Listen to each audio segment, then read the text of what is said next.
नमस्कार, मेरा नाम है सुरेंद्र सिंह और आप देख रहे हैं एसएम न्यूज़।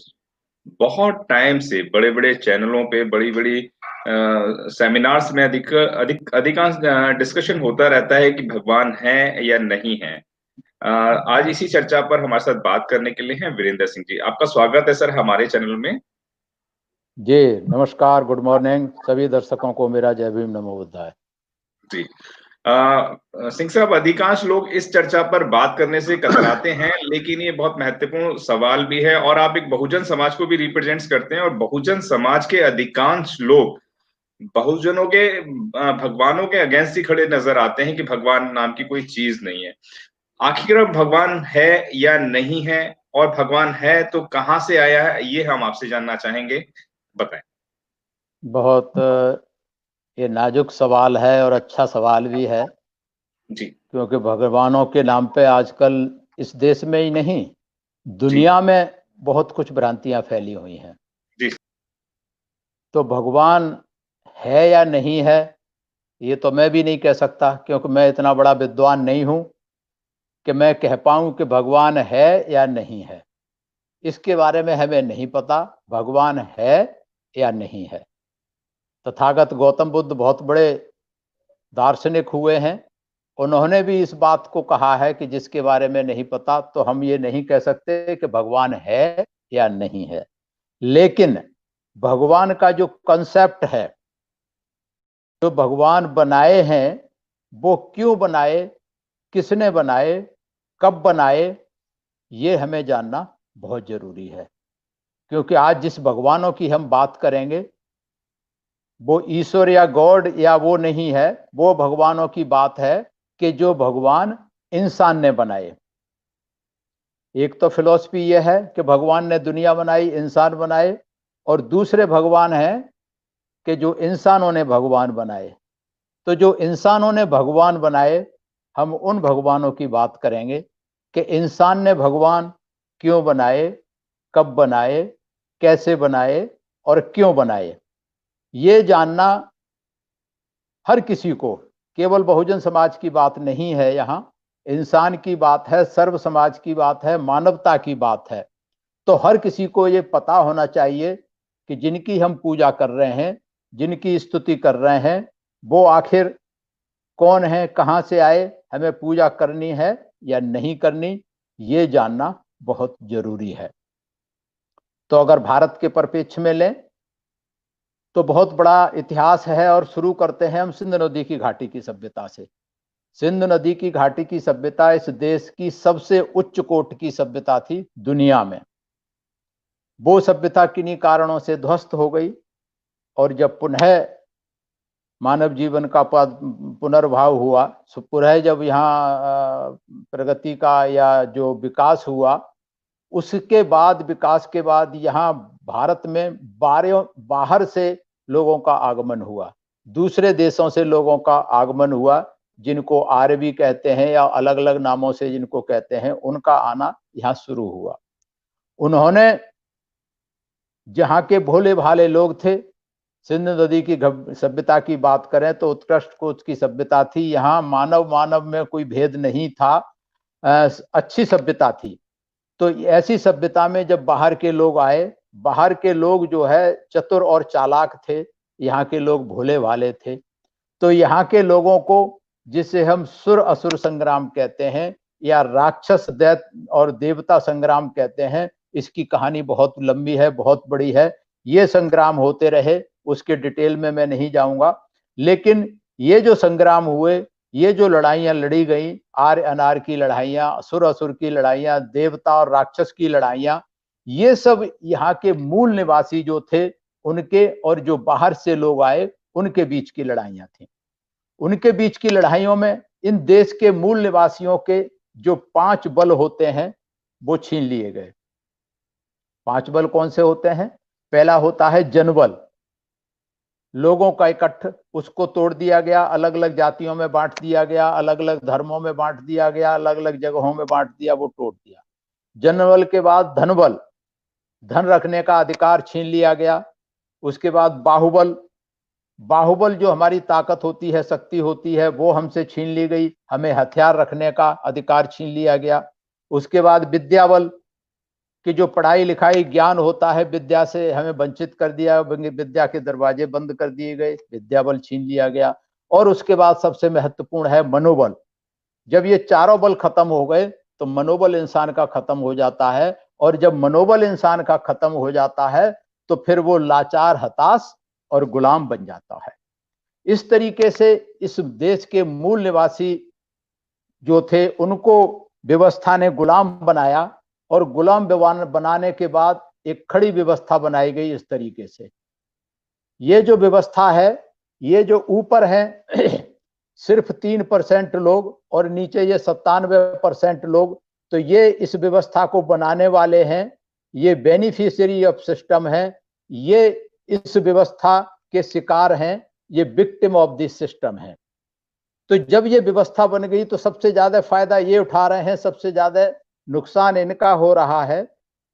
चूंकि ये 3% ये जानता है कि ये जो व्यवस्था बनाई है, इस व्यवस्था में 97% लोगों अगर इकट्ठे हो गए, कोई महापुरुष आया, कोई विद्वान आया, उसने ये चीज बता दी कि भाई ये 97% लोग आप इस व्यवस्था के शिकार हो, तो इकट्ठे क्यों नहीं होते, हमें विद्रोह करना चाहिए, हमें इनके खिलाफ संघर्ष करना चाहिए।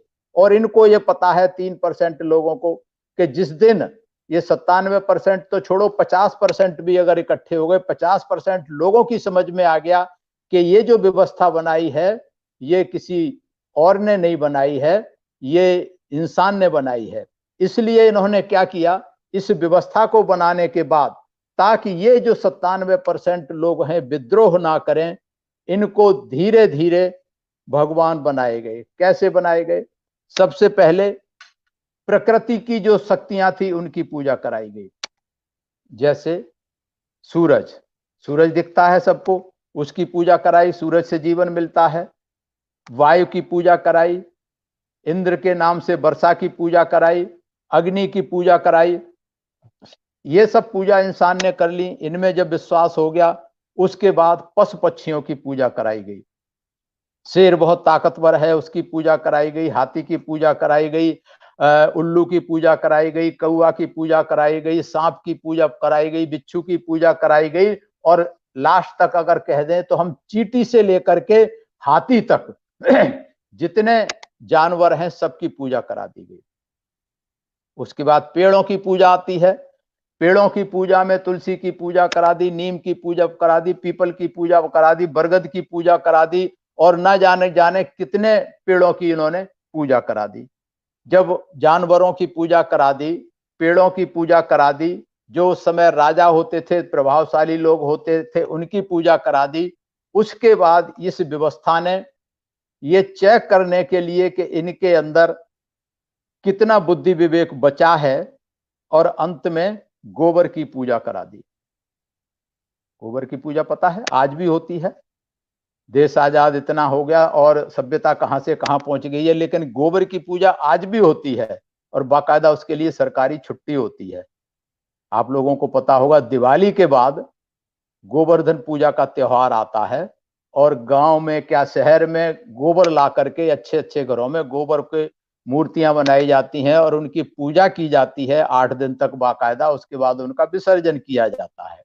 तो जब ये गोबर की पूजा कर ली, लोगों ने गोबर की पूजा करने लगे, तो ये जो 3% था यहाँ का, जिसने व्यवस्था बनाई इनके शोषण के लिए, वो निश्चिंत हो गया, आश्वस्त हो गया कि जब ये लोग गोबर की पूजा कर सकते हैं, इसका मतलब इनमें बुद्धि विवेक नाम की कोई चीज नहीं रह गई। तो अब निश्चिंत हो गया इस व्यवस्था को, ये व्यवस्था मजबूत रहेगी, इस व्यवस्था को बराबर करने की हिम्मत किसी की नहीं पड़ेगी।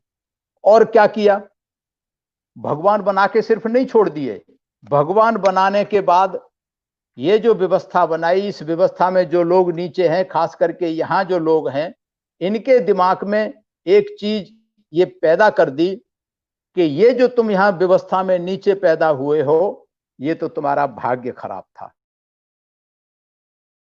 कर्म खराब थे, भगवान आपसे नाराज था, इसलिए आपको यहां जन्म मिला।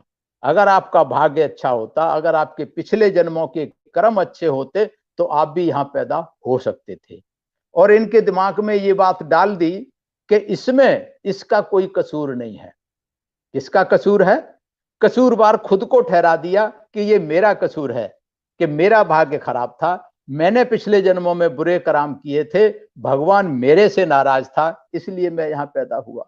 और ये लोग संतुष्ट हो गए इस बात से कि हाँ, भाग्य और भगवान दोनों एक दूसरे के पूरक हैं।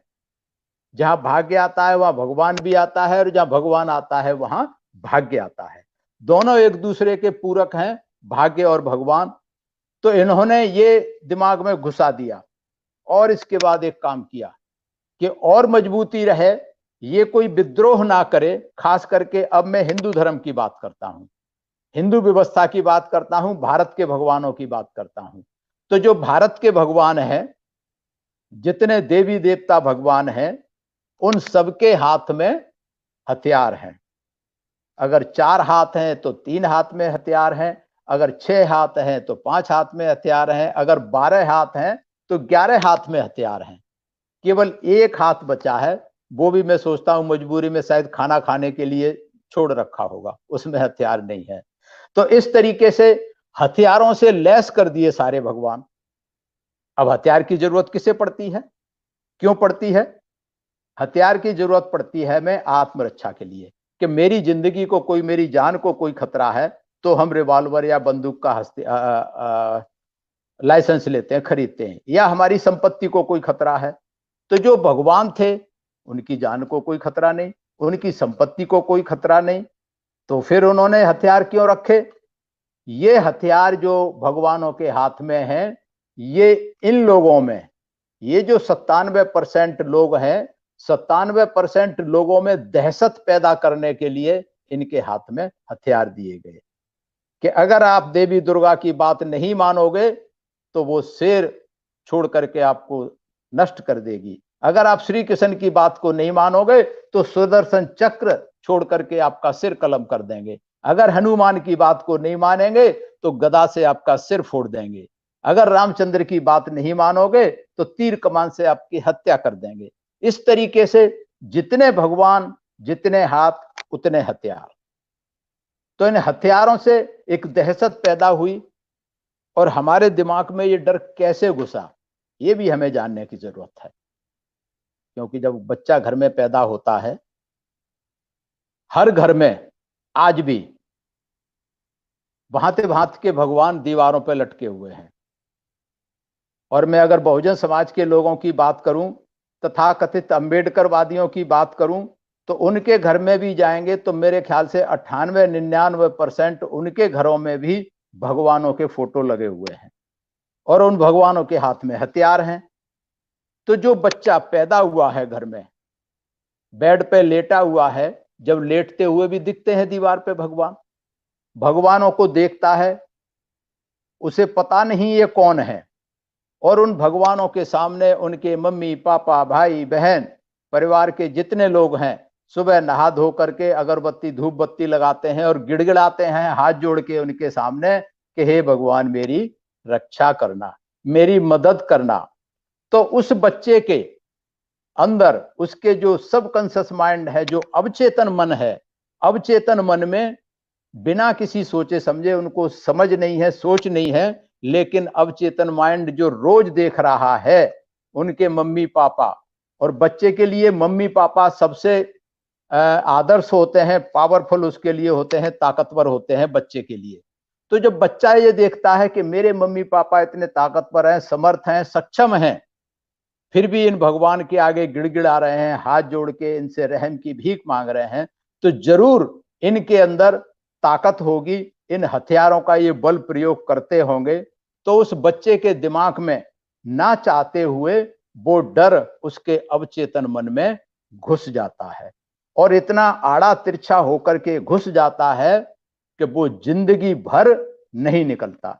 चाहे वो डॉक्टर बन जाए, चाहे इंजीनियर बन जाए, चाहे आईएएस बन जाए, चाहे उद्योगपति बन जाए, कुछ भी बन जाए, लेकिन पढ़ाई लिखाई सब बेकार है। उसके अवचेतन मन में जो डर बैठा हुआ है वो बाहर निकलने का नाम नहीं लेता। इसलिए आपने देखा होगा जब इंजीनियर घर बनाता है या हम अपना घर बनाते हैं, कितने ही बढ़िया घर बना लें, कुछ भी कर लें, बाहर एक जूता टांग देंगे फटा हुआ, या हड़िया लटका देंगे काला मुंह करके, ताकि इसको नजर ना लगे। अब आप सोचिए, इंजीनियर ने घर बनाया है, सब कुछ ठीक ठाक करके बनाया है, तो इंजीनियर को अपनी काबिलियत पे भरोसा नहीं है, वो भगवान के भरोसे छोड़ देता है कि ये भगवान देखेगा, भगवान नजर ना लग जाए इसकी, इसलिए जूता या हड़िया लटका दी जाती है। तो इस तरीके से ये जो डर घुस जाता है, डर जो पैदा कर दिया जाता है हमारे दिमागों में, वो डर जिंदगी भर कभी नहीं निकलता। और इसके लिए हमें डर को कैसे निकाला जाए, तो हमें इसके लिए आज का ये टॉपिक जरूरी है, आज का सब्जेक्ट जरूरी है कि इन भगवान कहाँ पैदा हुए, किसने पैदा किए, क्यों पैदा किए, ये जानना बहुत जरूरी है। एक फिलॉसफी ये हुई। दूसरा, अगर हम लें, क्योंकि पहले राजशाही हुआ करती थी, राजा हुआ करते थे, तो ब्राह्मण और राजा का गठजोड़, राजा और पंडित के गठजोड़ ने इन भगवानों को पैदा किया। कैसा गठजोड़? कि राजा, चूंकि उस समय प्रजा पे अत्याचार अन्याय किया करते थे ज्यादातर राजा, तो पंडित क्या करता था कि राजा को महिमा मंडित करता था, राजा को भगवान के बराबर मानता था, और प्रजा के दिमाग में ये बिठाता था कि भाई देखो ये तो भगवान के समान है, राजा को भगवान मानो, राजा की पूजा करो, राजा जो कुछ कर रहा है वो ठीक कर रहा है, तुम्हें मानना चाहिए। राजा ने क्या दिया इनको? इन्होंने तो राजा की प्रोटेक्शन किया विद्रोह से, कि कहीं विद्रोह न करे जनता। राजा ने इनको प्रश्रय दिया, इनको जगह दी, इनको माल धन दिया, इनके खाने मौज मस्ती के सारे इंतजाम राजा ने पंडित के लिए किए। तो इस तरीके से पंडित और राजा का गठजोड़ भी इन भगवानों को पैदा करता है। ये दुनिया के पूरे दुनिया में ये चीज लागू होती है कि जहां जहां राजा हैं, राजा पब्लिक विद्रोह ना करे, इसलिए चाहे वो मौलवी हैं, चाहे वो पोप हैं, कुछ भी हैं, वो राजा को प्रोटेक्ट करते हैं और एक दूसरे को प्रोटेक्ट करते हैं। राजा इनको प्रोटेक्ट करता है, पुरोहित पुजारी या पादरी को, और वो जो है इनको प्रोटेक्ट करते हैं। तो दोनों के म्यूचुअल इंटरेस्ट हैं, राजा के और पंडा पुरोहित या पादरी के। तो इस तरीके से ये गठजोड़ होता है। तो ये हमें समझ लेना चाहिए कि ये जो भगवान पैदा किए गए किसी भी व्यवस्था में, वो इस व्यवस्था को खड़ा करने के इंतजाम है कि ये व्यवस्था खड़ी रहे। इनके दिमाग में कहीं कोई लॉजिक ना आ जाए, कहीं समझ ना आ जाए कि भाई ये व्यवस्था ने नहीं, ये भगवान ने नहीं, ये इसकी कारस्तानी है 3% की, इसका ये छल कपट है जिसने हमें ये गुलाम बनाया और लाचार बनाया, डरपोक बनाया, ये इसकी एक करतूत है। ये इनकी समझ में नहीं आती। और आज भी, अनपढ़ तो छोड़ो, आज तो अच्छे पढ़े लिखे हैं, सब पीएचडी और डॉक्टर इंजीनियर हैं, आज भी जब भगवान की बात आती है तो आज भी इन पे भरोसा कायम है, भगवान पे भरोसा कायम है, भाग्य पे भरोसा कायम है। और एक चीज इन्होंने बनाई सभी धर्मों में, अगला जन्म पिछला जन्म, पिछले जन्म के कर्म अगले जन्म के कर्म। तो अगले जन्म और पिछले जन्म का ठेका किसने ले लिया?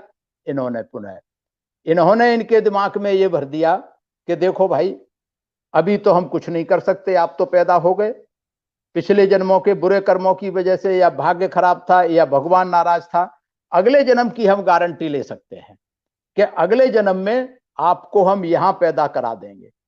उसके लिए क्या करना होगा? उसके लिए भगवान की पूजा करनी होगी, भगवान की आराधना करनी होगी, मंदिर में पंडित की आपको बात माननी होगी। पंडित चूंकि मीडिएटर है भगवान से मिलाने का, इसलिए पंडित की बात माननी होगी और भगवान की पूजा करनी होगी। तो अगले जन्म के चक्कर में या स्वर्ग जाने के चक्कर में, दूसरी स्वर्ग नरक की बनाई, स्वर्ग नरक की हर धर्म में कहानी है। स्वर्ग नरक चाहे हेवन कह लो, चाहे जन्नत कह लो या स्वर्ग नरक कह लो, हर धर्म में ये स्वर्ग नरक और पूर्व जन्म पिछला जन्म लगाया। तो स्वर्ग नरक, स्वर्ग जाने के चक्कर में और अगला जन्म अच्छा बनाने के चक्कर में ये सब लोग जो है इन पंडित पादरी और मौलवियों के चक्कर में जिंदगी भर भटकते रहते हैं, सदियों से भटकते रहे हैं और पता नहीं कब तक भटकते रहेंगे।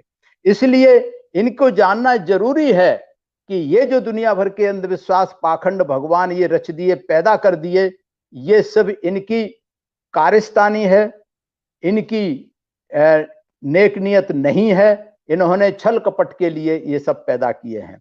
तो ये समझना और समझाना हमें बहुत जरूरी है। भाग्य और भगवान एक दूसरे के पूरक हैं। स्वर्ग नरक और ये सब जंजाल बना दिए हैं। प्रैक्टिकली आज तक इतने ऋषि मुनि हुए, लोग मरे गए, लेकिन आज तक किसी ने नहीं बताया कि स्वर्ग कहाँ है, नरक कहाँ है, भाग्य कहाँ है, भगवान कहाँ है। आज तक किसी ने नहीं बताया। तो ये सब व्यवस्थाएं, काल्पनिक व्यवस्थाएं बनाई गई। अब अगर हम बात करें मॉडर्न रिसर्च की, भगवान है या नहीं है ये मुझे नहीं पता, लेकिन बहुत सारे वैज्ञानिकों ने और चिंतकों ने जो अपने विचार रखे हैं, उसमें सबसे पहले रिचर्ड डॉकिंस का नाम आता है, जो बड़े आस्तिक हैं। रिचर्ड डॉकिंस ने भगवान के अस्तित्व को नहीं माना। उसके बाद हिचेन का नाम आता है। हिचेन ने कहा, एक किताब लिखी उसमें कि God is not great, God is not great. और उन्होंने कहा कि भाई दुनिया में पिछले 5000 साल से दुनिया भर की महामारियां, परेशानियां और विश्व युद्ध, दुनिया भर की परेशानियां आती रहीं, लेकिन आज तक किसी भगवान ने उस परेशानियों का हल नहीं निकाला। उसके बाद आइंस्टाइन ने भी भगवान के अस्तित्व को नकारा। कार्ल मार्क्स ने कहा कि धर्म एक अफीम है, धर्म एक अफीम है कि जिसके नशे में जिंदगी भर लोग चूर रहते हैं। और जब धर्म अफीम है, नशा में रहता है, तो फिर अफीम की गोली कौन सी है? मेरे हिसाब से अफीम की गोली ये देवी देवता और भगवान है। तरह तरह की गोलियां हैं, कोई देवी की गोली खा रहा है, कोई देवता की, कोई भगवान की, कोई जो है सूंड वाले की, कोई पूंछ वाले की, कोई गदा वाले की। तो तरह तरह की ये गोलियां दे रखी हैं अफीम की, जिनको खा करके समाज के लोग नशे में चूर रहते हैं, भाग्य और भगवान के। उसके बाद स्टीफन हॉकिंस, ये तो बिल्कुल मॉडर्न है। स्टीफन हॉकिंस ने कहा कि दुनिया को किसी भगवान ने नहीं बनाया, ये बिग बैंग थ्योरी के तहत इस दुनिया का प्रादुर्भाव हुआ है, दुनिया का जन्म हुआ है। जितने जानवर, इंसानों का सब एक क्रमिक विकास हुआ है। एक डार्विन की थ्योरी है, डार्विन्स थ्योरी ऑफ इवोल्यूशन। उससे ये पता लगता है कि किसी भगवान ने आदमी को या इंसान को या किसी को नहीं बनाया। ये जो सेल होते हैं, सेल से धीरे धीरे विकास होते रहा, डीएनए और जीन्स में विकास होता रहा।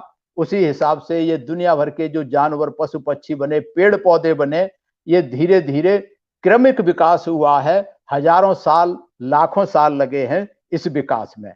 तो किसी भगवान का रोल नहीं है। जैसे सभी भगवानों में कहते हैं कि भगवान आए, 7 दिन आए, एक दिन उन्होंने पशु पक्षी बनाए, एक दिन आदमी बनाए, एक दिन पेड़ बनाए और संडे की छुट्टी कर दी।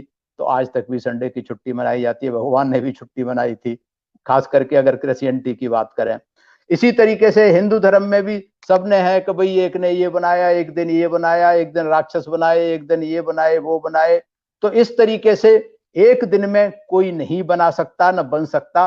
डार्विन की थ्योरी के हिसाब से ये क्रमिक विकास हुआ है और हजारों लाखों साल लगे हैं इस विकास में, मानव बनने में या पेड़ बनने में या पशु पक्षी बनने में। इसी तरीके से अगर हम बुद्ध की बात करें तो बुद्ध ने कार्य कारण का सिद्धांत बताया। कार्य कारण का सिद्धांत बताया बुद्ध ने। कार्य कारण क्या होता है कि जो भी चीज हो रही है, वो भी घटना घट रही है, उसका हर एक का एक कुछ ना कुछ कारण होता है। बिना कारण के कोई घटना नहीं घटती। और दूसरा उन्होंने अनित्यता का सिद्धांत दिया। गौतम बुद्ध ने अनित्यता का सिद्धांत दिया। अनित्यता का मतलब कि हर चीज हर क्षण परिवर्तनशील है, परिवर्तन हो रहा है, हर कण कण में परिवर्तन हो रहा है। और अगर हम आज की थ्योरी के हिसाब से बात करें, अगर हम फिजिक्स की बात करें, तो तथागत गौतम बुद्ध की अनित्यता की जो थ्योरी है, फिजिक्स के हिसाब से एटम होता है, अणु और परमाणु होते हैं। और एटम के अंदर, एटम सबसे स्मॉलेस्ट पार्टिकल होता है किसी भी पदार्थ का। एटम के अंदर इलेक्ट्रॉन, प्रोटॉन और न्यूट्रॉन होते हैं, वो हर समय घूमते रहते हैं। हर समय एनर्जी जनरेट होती रहती है, डीजनरेट होती रहती है। तो जो अनित्यता का सिद्धांत है, ये फिजिक्स के हिसाब से, साइंस के हिसाब से, विज्ञान के हिसाब से बिल्कुल उचित है। और यही अनित्यता की थ्योरी और कार्य कारण के हिसाब से सृष्टि का भी जो निर्माण हुआ इन्हीं सिद्धांतों के आधार पर हुआ। अब अगर हम बुद्ध के अलावा बाकियों की बात करें, अगर हम ओशो की बात करें तो ओशो ने भी भगवान के अस्तित्व को नकारा है। विभिन्न विभिन्न मतदानों में क्या कहा गया है, ये और दूसरा एक एग्जाम्पल देता हूं कि भगवान कैसे पैदा हुए। इसका एक और, जब मैं पढ़ता था प्राइमरी स्कूल में तो उसमें एक वो आती है गतानुगतिको लोको, एक कहानी है गतानुगतिको लोको कि एक व्यक्ति कहीं जा रहा होता है, उसके हाथ में कुछ सामान होता है, वो भारी लग रहा था, उसने सोचा मैं लौट के ले लूंगा, तो जमीन में गाड़ के और थोड़े से फूल चढ़ा देता है कि ताकि ये पता रहे कि भाई यहाँ सामान हमने रखा है, लौट के ले लूंगा। लेकिन जब वो लौट के आता है तो वहां उसने देखा कि हाँ बहुत सारे उस तरीके के बने हुए हैं, बहुत सभी जगह फूल चढ़े हुए हैं, तो वो कंफ्यूज हो गया, घबरा गया। तो ऐसा क्यों हुआ कि लोगों ने सोचा कि यहाँ कोई भगवान रहता है, तो जो भी आया उसने अपने अपने जगह अपने अपने फूल चढ़ा दिए और वो चढ़ा दिया, लड्डू चढ़ा दिए। इस तरीके से वो कंफ्यूज हो गया। उसकी कहानी कुछ और थी। इसी तरीके से एक मैंने पढ़ी थी, अभी व्हाट्सएप पे आई थी, एक गद्दी देवी की कहानी। गद्दी देवी की कहानी, तो गद्दी देवी की कहानी क्या है कि एक गुरुजी थे, उनके पास एक गधी थी बहुत बढ़िया, और एक गधी का बच्चा था, छोटी गधी। एक शिष्य था गुरुजी का, वो उनसे मिलने जाता है, वो परेशान होता है, तो गुरुजी ने वो गधी का बच्चा था जो गधी, वो उसको दे दी, बोले ये ले जा, इसकी सेवा सुवा करना और तेरे सारे संकट जो है दूर हो जाएंगे। अब वो गधी को पहले तो सामान ढोने लादने में, काम कराने में करता रहा, लेकिन जब वो मर गई तो बेचारा बहुत दुखी हुआ। तो उसने क्या किया कि इसने बहुत सेवा की है मेरी, बहुत हमें काम दिलवाया है, तो उसने श्रद्धावश उसको खोद के जमीन में गाड़ दिया, उसकी समाधि बना दी, समाधि बना दी और फूल चढ़ा दिए और पूजा करने लगा। धीरे धीरे धीरे धीरे उस गद्दी देवी की कहानी इतनी फैल गई कि वहां हजारों लाखों लोग आने लगे और उसके पास पैसे की कोई कमी नहीं रही। वो बहुत प्रसन्न हुआ और एक दिन वो गुरुजी के पास गया कि गुरुजी को बता के आते हैं अपनी प्रसन्नता की कहानी। तो जब गुरुजी के पास पहुंचता है तो गुरुजी को उसने बताई अपनी प्रसन्नता की कहानी। बोले हाँ मुझे मालूम है। और गुरुजी के पास भी एक बड़ी गद्दी देवी थी, तो उन्होंने बताया कि ये जो गद्दी देवी है, हमारे यहाँ जो लोग आते हैं, वो तुम्हारी गद्दी देवी की माँ गद्दी देवी है। तो इस तरीके से लोग अपना बुद्धि विवेक नहीं लगाते, कोई अगर कर रहा है तो उसके पीछे लग जाते हैं। इसका दूसरा मॉडर्न एग्जाम्पल अगर आप देखेंगे तो पीके पिक्चर आई। पीके में वो दिखाता है, पीके में जो वो लड़की होती है हीरोइन, उसका फादर इन चीजों को नहीं मानता, तो वो वैज्ञानिक रूप से उसको प्रूव करता है कि चलो हम आपको दिखाते हैं कि भगवान कैसे बनते हैं। तो एक पत्थर ले जाता है, पेड़ के नीचे रख देता है, एग्जाम का टाइम है, जो स्टूडेंट आते हैं उस पर कुछ पैसे डाल देता है, कुछ फूल डाल देता है, अगरबत्ती लगा देता है, और वहां देखते देखते 2-3 दिन में ही वहां भीड़ लग गई और बहुत सारा पैसा आने लगा। इसी तरीके से एक और पिक्चर आई थी थोड़े दिन पहले, ओ माई गॉड। ओ माई गॉड में ये सब दिखाया गया है कि भगवान कैसे बनते हैं, कैसे भगवान के नाम पे एक्सप्लॉयटेशन करते हैं पंडे पुजारी लोग। ओ माई गॉड में तो बहुत अच्छी तरह से समझाया गया है। तो जो कोई अगर बुद्धि विवेक बुद्धिजीवी आदमी है, तो मैं सोचता हूं अगर वो पूजा करता भी रहा होगा तो इन पिक्चरों को देख करके उन्हें कुछ सीखना चाहिए, कुछ सबक लेना चाहिए। और अगर इनको देख के भी समझ नहीं आती तो बहुत मुश्किल है उनको समझाना। इसके बाद और हमारे जो विचारक हुए हैं उनकी बात करें तो शहीद भगत सिंह, शहीद भगत सिंह ने भी पुस्तक लिखी, उसमें इस ईश्वर के अस्तित्व को नकार दिया है। हरिवंश राय बच्चन ने एक कविता लिखी है जिसका टाइटल है यदि कोई धर्म ना होता। बहुत लंबी कविता है। उन्होंने कहा यदि कोई धर्म नहीं होता, यदि कोई भगवान नहीं होता, तो दुनिया में इतने अन्याय अत्याचार, ये इस तरीके की चीजें नहीं होती। एक और कोई विचारक पैदा हुए जिनका नाम मुझे नहीं मालूम, उन्होंने कहा where there is a God there is a big fraud, कि जहां भगवान है वहां बहुत बड़ा घपला है। ये कहा और रामास्वामी नायकर, जिनका नाम आपने सुना होगा, ये तमिलनाडु में पैदा हुए थे, बहुत बड़े समाज सुधारक और राजनीतिज्ञ हुए थे। इन्होंने कहा था, there is no God, there is no God at all, those who created God are cunning, those who propagate God are barbarians, and those who worship God are fools. इतनी बड़ी बात पेरियार रामास्वामी नायकर ने कही। इसके ऊपर सुप्रीम कोर्ट तक मुकदमा चला इनके पास, और सुप्रीम कोर्ट ने फैसला दिया कि जो कुछ रामास्वामी ने कहा है ये उसके विचार हैं, इस पे हम कोई उनको सजा नहीं दे सकते। उन्होंने कहा कि भगवान नहीं है, भगवान बिल्कुल नहीं है। जिसने भगवान को बनाया वो जंगली हैं, जो भगवान का प्रचार करते हैं वो बर्बर हैं, और जो भगवान की पूजा करते हैं वो मूर्ख हैं। और अगर पूजा करने वाले इन महापुरुषों की बात को अगर नहीं समझे तो फिर किसी का कोई कसूर नहीं है। एक बार किसी बहुत बड़े महात्मा ऋषि से किसी ने पूछा कि ये भगवान कब बनाए, किसने बनाए, क्यों बनाए? तो उन्होंने कहा कि देखो, ये तो सब इंसान ने बनाए हैं, अपनी सुविधा के हिसाब से बनाए हैं, अपने फायदे के लिए, अपनी सुविधा के लिए बनाए हैं। और इसका अगर हम मूल्यांकन करें तो आप देखेंगे, अगर भगवान होता दुनिया में तो एक ही भगवान होना चाहिए था, एक शक्ल होनी चाहिए थी। लेकिन हर देश के भगवानों की शक्ल अलग है, जैसे उस देश के लोगों की शक्ल है वैसे ही उन्होंने भगवान बना लिए हैं। तो ओशो ने बहुत बढ़िया तरीके से इसका वर्णन किया है कि भांति भांति के भगवान हैं, जैसे जहां के लोग, जैसे जिसकी जरूरत, उसने वैसे अपने अपने भगवान बना लिए हैं। तो ये इस तरीके से भगवानों की कहानी है। हमें भगवानों से सावधान रहने की बात जरूरत है, और भगवान और विज्ञान, हमें इन दोनों में अंतर समझना चाहिए, दोनों पे चिंतन मनन करना चाहिए।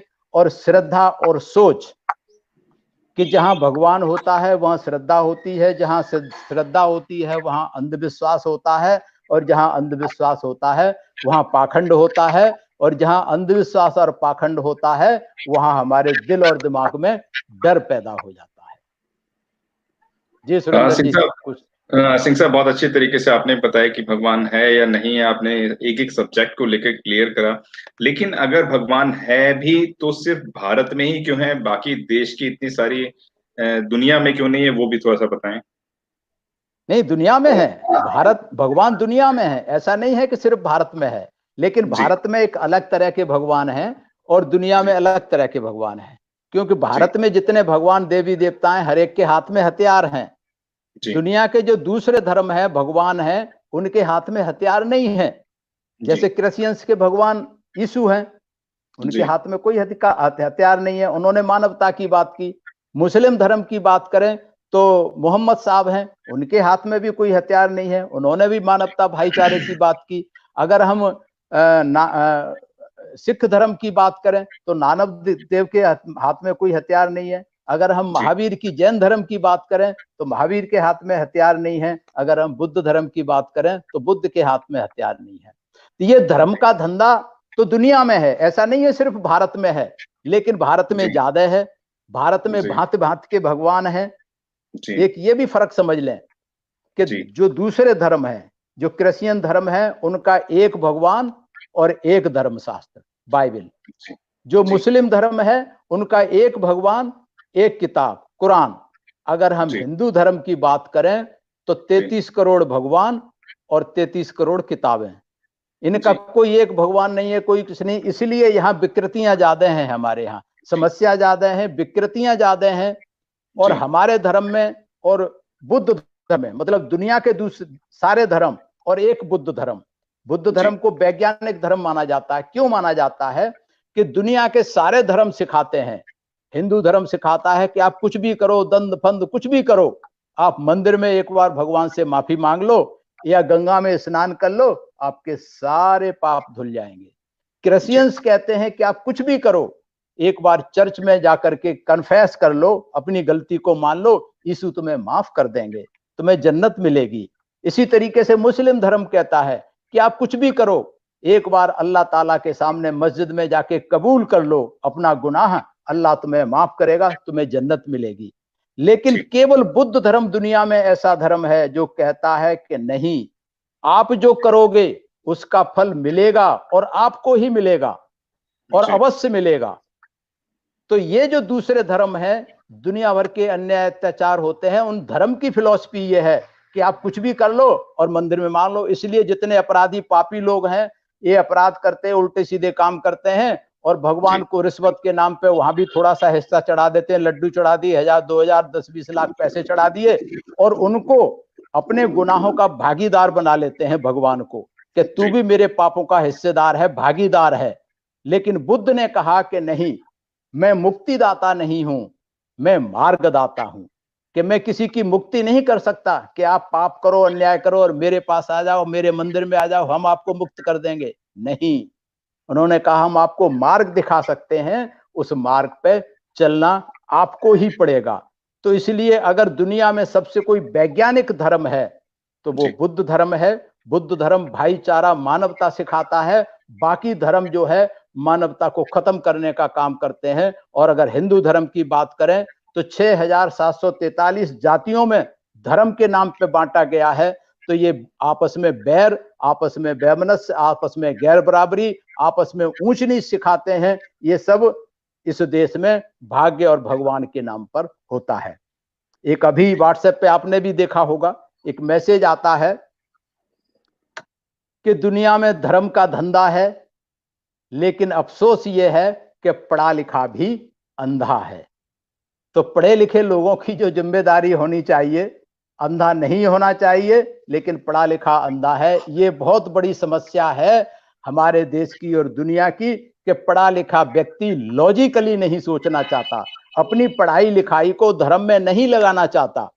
पढ़ाई लिखाई सब कुछ ठीक है, लेकिन जब धर्म की बात आती है तो पढ़ाई लिखाई एक तरफ, वहीं जाकर के सिर झुकाते हैं मंदिर मस्जिद गुरुद्वारे में, वहां सब कुछ खत्म हो जाता है, पढ़ाई लिखाई, लॉजिक, रीजनिंग। इसलिए पढ़े लिखे लोगों से ये उम्मीद की जाती है कि उस पढ़ाई लिखाई को नौकरी या काम के अलावा हम अपने निजी जीवन में भी लगाएं, सोच विचार करें और धर्म के धंधे को समझें, धर्म की जड़ों को समझें, धर्म की व्यवस्था को समझें। और इससे जितनी जल्दी जिसकी मुक्ति हो जाएगी, मानवता के लिए उतना अच्छा है। जी सुरेंद्र जी। सिंह साहब, आपने बहुत अच्छे से बताया, लेकिन बहुत सारे लोग उस धर्म को, उस पाखंडवाद को छोड़ना भी चाहते हैं, लेकिन क्या कारण है कि उसको छोड़ नहीं पाते हैं, वो बताएं। जैसे तमाम, मैं बता दूं कि तमाम जितने कमेंट्स आ रहे हैं वो आपके फेवर में आ रहे हैं और आपके जो वीडियोस है उसको अप्रिशिएट कर रहे हैं लोग। और अजय सिंह जी बोलते हैं, भगवान ईश्वर को पैदा करने वाला कौन है? आदमी की मूर्खता है, उसको किसने बनाया? अंधकार और भय, डर को जो बचपन से पैदा किया जाता है वर्ग तक वही है, मतलब। और सल्यूट है सर आपको, जय भीम। बहुत सारे आपके फेवर में कमेंट्स आ रहे हैं। तो मैं, जब सारे लोग ये कमेंट फेवर में डालते हैं, उसके बावजूद भी अगर हम लोग बहुत सारे लोगों को एक टेस्टिंग वाइज करें तो उनके घर में बहुत सारी मूर्तियां, सब चीजें मिलेंगी, फिर क्यों, किस बात का डर है, वो बताएं। डर जो मैंने बताया ना कि जो हमारे अवचेतन मन में जो डर पैदा होते घुस गया, मैंने शुरू में बताया था कि अवचेतन मन के हमारे अंदर डर घुस गया है। और उस डर को लॉजिकली जब तक कोई समझाएगा नहीं, आपके एसएन न्यूज के माध्यम से आज हमने जो बातें बताई हैं, और मैं पिछले कई सालों से कैडर देने का काम करता हूं और कैडर में मेरे बहुत सारे ऐसे एग्जाम्पल हैं, मैं आज भी हैं, आज शायद देख भी रहे होंगे इस प्रोग्राम को या देखेंगे, कि कैडर में जब हमने उनको ये बताया तो जो हर सैटरडे को शनि मंदिर जाते थे, हर शुक्रवार को उसका कौन सा मंदिर है, संतोषी माता के मंदिर जाते थे और सब पूजा पाठ, वैष्णो देवी जाते थे साल में एक बार, ऐसे कई लोग हैं। हमारा कैडर सुनने के बाद, ये जो मैंने बताया कि भगवान कहां से पैदा हुए, क्यों पैदा हुए, ये सुनने के बाद दिल्ली में एनसीआर में कई लोग हैं जिन्होंने अपनी मूर्तियों को उठा करके गटर में फेंक दिया।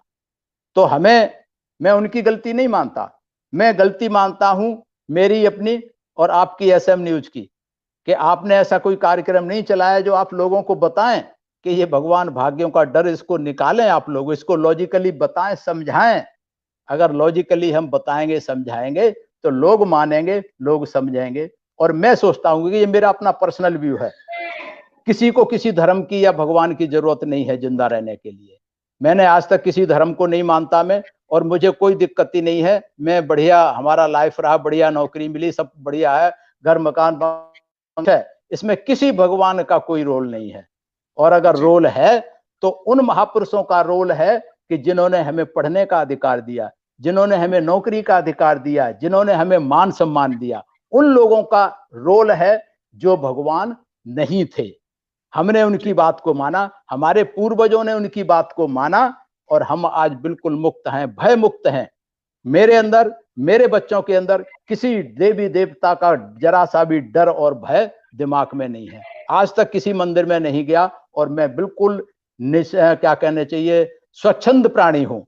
मेरे अंदर किसी दिमाग में भय और भगवान नाम का कोई भूत नहीं है। और मैं बहुत अपने आप को, मैं तो क्या कहूंगा कि प्रिविलेज समझता हूं कि हमारे फोर फादर्स ने, हमारे जो महापुरुष हुए, उनकी बात को माना, जिसका फायदा मुझे मिल रहा है। आज मैं इतना निश्चिंत हूं कि मुझे कहीं शमशान घाट में या किसी देवी देवता से, किसी भूत पिशाच से मुझे कोई डर नहीं लगता, कोई आपत्ति नहीं है। तो हर कोई इस तरीके से हो सकता है।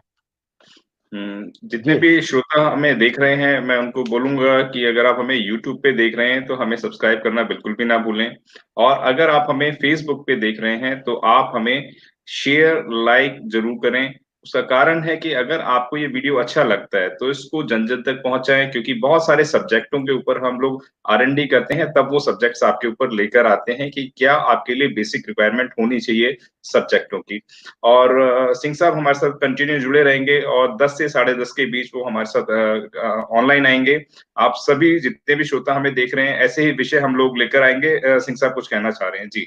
मैं अंत में सभी दर्शकों से एक निवेदन करना चाहता हूं कि मैंने जो कुछ कहा है भाग्य और भगवानों के बारे में, मेरी बात पे आप लोग विश्वास ना करें। और दूसरा निवेदन यह है कि इस पे चिंतन मनन अवश्य करें। हो सकता है मैंने ये मनगढ़ंत कहानियां सुना दी हों आपको, लेकिन चिंतन मनन जरूर करना, पढ़ने की कोशिश करना, जानने और समझने की कोशिश करना। अगर आपकी समझ आ जाए, अगर आपको अच्छा लग जाए, तो मेरा अपना मानना है, अगर इससे मुक्त हो जाओगे तो आप जो है एक इंसान बन जाओगे, आप निर्भय होकर के जीवन जी सकोगे। जी, सभी का धन्यवाद, दर्शकों का, SM न्यूज का बहुत बहुत धन्यवाद। बहुत सुंदर आपने बताया। और ये वीडियो आपको कैसा लगा, आप हमें कमेंट बॉक्स में जरूर बताएं। और अगर आपको वीडियो अच्छा लगता है तो लाइक, शेयर, सब्सक्राइब करना बिल्कुल भी ना भूलें। और आप चाहते हैं कि किन्हीं मुद्दों को लेकर हम आपके सामने आए, तो वो विचार, हमारा कॉन्टेक्ट नंबर भी आप देख रहे हैं, आप टेक्स्ट मैसेज हमें भेज सकते हैं। व्हाट्सएप नंबर भी हमारा कमेंट बॉक्स में होता है, आप वहां पे जाके आप हमें व्हाट्सएप से इन्फॉर्म भी कर सकते हैं। तो हमारे से जुड़ने के तमाम साधन है, आपके पास ईमेल भी है। तो आप जैसे भी चाहें आप हमसे जुड़ सकते हैं, अपने विचारों को हमारे साथ साझा कर सकते हैं। अगर आपको लगता है कि ऐसे सब्जेक्ट हम लगातार लेकर आए, तो हमारे वीडियो को बिल्कुल लाइक, शेयर, सब्सक्राइब करना बिल्कुल ना भूलें। धन्यवाद सिंह साहब। जी, कुछ कहा आपने? हाँ, एक बार और कहना चाह रहा था लास्ट में जाते जाते कि आजकल पूरी दुनिया में कोरोना की महामारी फैली हुई है। पूरी दुनिया में कोरोना की महामारी फैली हुई है, और इतने सारे भगवान, इतने सारे देवी देवता पूरी दुनिया में हैं, इतने सारे ज्योतिषी हैं, इतने सारे भविष्य वक्ता हैं, सब फेल हो गए। तो इससे बढ़िया कोई एग्जाम्पल नहीं हो सकता कि भगवान नहीं है। भगवान अगर है तो कुछ नहीं है। और ओशो ने एक बात कहा था कि क्या ईश्वर मर गया है? एक किताब मैंने पढ़ी थी ओशो की, क्या ईश्वर मर गया है? तो मैं सोचता हूं कोरोना महामारी में पहले तो कोई भगवान है नहीं, और अगर रहा भी होगा तो शायद सारे भगवान कोरोना से मर गए हैं। इसलिए लोगों को भी कोरोना के नाम पे, कोरोना को देख करके भगवानों से मुक्ति पा लेनी चाहिए। बेहतर समय है भगवानों से मुक्ति पाने का।